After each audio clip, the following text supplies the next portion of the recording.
You're listening to the KickStart Your Coaching Edge podcast with Jen Barley and Karen Sullivan, episode 103. Welcome to the KickStart Your Coaching Edge podcast, where it's all about getting real around all things coaching. And what we know for sure is that what got you here won't get you there.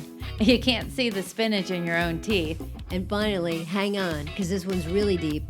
Once you realize that you are the traffic, everything makes complete and unadulterated sense.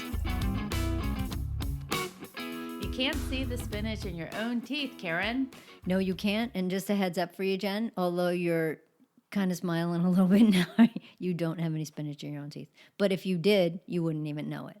I know this is such a thing that is so fascinating because as coaches, this is our number one job.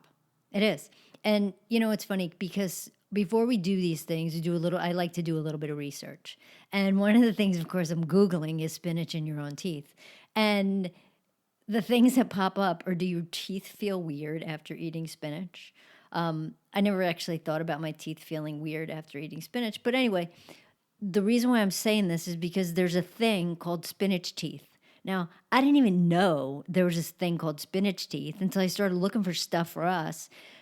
But the weird thing is, it's like the awareness of now knowing that there is such a thing called spinach teeth. So, like, we don't know what we don't know. I got to tell you, I love Google. I think that it is just one of the best things in the world. You can find things on anything. You can, yeah. So the fun thing about you can't see the spinach in your own teeth is that as coaches, we work with clients all the time to be able to, I don't know, I guess sort of like hold up a mirror to say, hey, you got some stuff going on here. You want to take a look at it? And so being able to coach our clients to know that they have spinach and then having them decide what to do about the spinach is one of the most powerful places to be. But coaching in a nutshell is all about understanding who you are, what's happening for you, and whether or not you want to keep doing it or you want to do something different. And I think that's a big part of this, right? Because sometimes, people might be doing something that, us as a coach is just like, yeah, like, what are you thinking?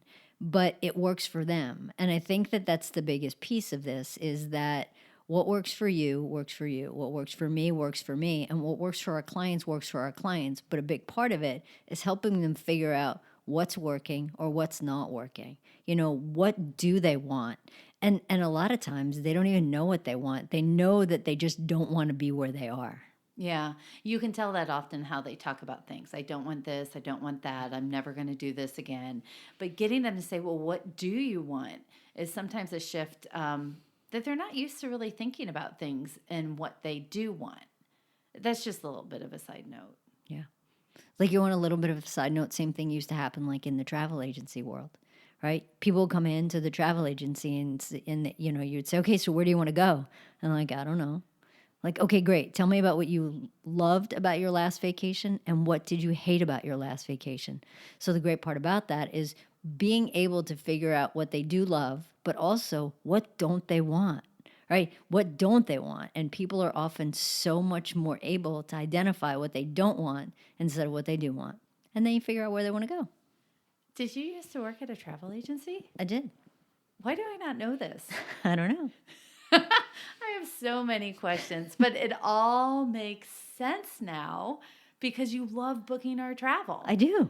Oh, that's so fascinating. Okay, so besides the fact that Karen and I are just starting to get to know each other, we want to continue on with this concept. So you can't see the spinach in your own teeth.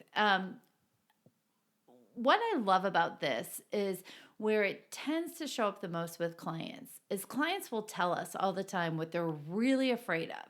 I'm afraid of being alone. I'm afraid of being rejected. I'm afraid of making a mistake. I'm afraid of what people will think. And the interesting thing is 9.5 times out of 10, they already have what it is that they're afraid of. This is the biggest awareness that can come around this whole concept. Yeah, it's funny, Jen. I was talking to somebody the other day about conflict. And she was talking about how much she doesn't like conflict. And I said, so tell me, what's the first word that pops into your head when I say conflict? So she's like, uncomfortable. So you think about it, right? It makes total sense that she doesn't want to do something that's uncomfortable. I said, so what are you afraid is going to happen? And she's like, well, there'll be a lot of tension. If I have this conversation, things will be uncomfortable. There'll be no peace. So I said, just a little heads up for you. How much peace do you have now? How much tension do you have now? How uncomfortable are you now? So the interesting thing, like you just said, she already had all the things that she didn't want by not having a conversation. And that's exactly what we're talking about. So when that was brought up to the person that you were speaking with, how did you reveal the spinach in her teeth? Could you rephrase the question? Yeah, so did you just point out that connection to say this is what you say you don't want and this is exactly what you do have? So I just said, so ironically, where are you? Like, just listen to what I'm saying right here. And it was kind of like, oh, shit. I love it. So that's a good thing to think about is in what ways do you already have what it is that you are trying to avoid? Exactly. Right? Because you have that. So it's the people that are like, oh my gosh, like you were saying before, I'm afraid of being alone. And they're sitting at home watching couples therapy on TV for hours and hours and hours because they're afraid to go out because they don't want to get rejected. So hello, guess what? They're sitting home alone. They're already alone.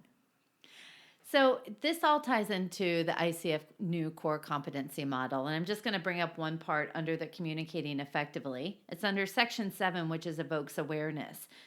It's number 11. It says shares observations, insights, and feelings without attachment that have the potential to create new learning for the client. And this is what's key in the you can't see the spinach in your own teeth reveal. It's you just have to share the observation. You have to say, hey, I'm noticing this pattern, or hey, this is something that I find ironic, etc., without being attached to it. Because the reality is the pattern may be working well for the client. It's for them to decide. So we hold up the mirror and then they direct where things are going. Jen, that makes me think of the one time I was having a coaching conversation and you nearly fell off your chair.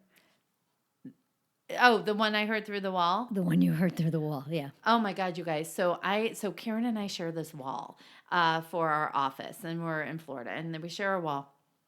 And sometimes I can hear, but I'm just doing my work, and all of a sudden I hear clear as day where Karen said, she said, well, frankly, with that mindset, you're fucked. And I was just like, oh my God, like, who are you talking to and what is going on?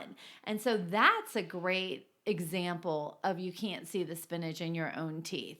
I know that it was probably a shocker for the person, which is part of pattern interruption. Oh, totally. You're a master at it. You know how to do it.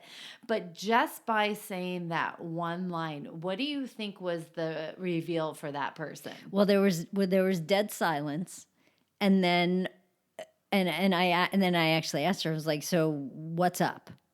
And she's like, "You know what? This doesn't work for me anymore. Like, I gotta get out of the space that I'm in because it just doesn't work."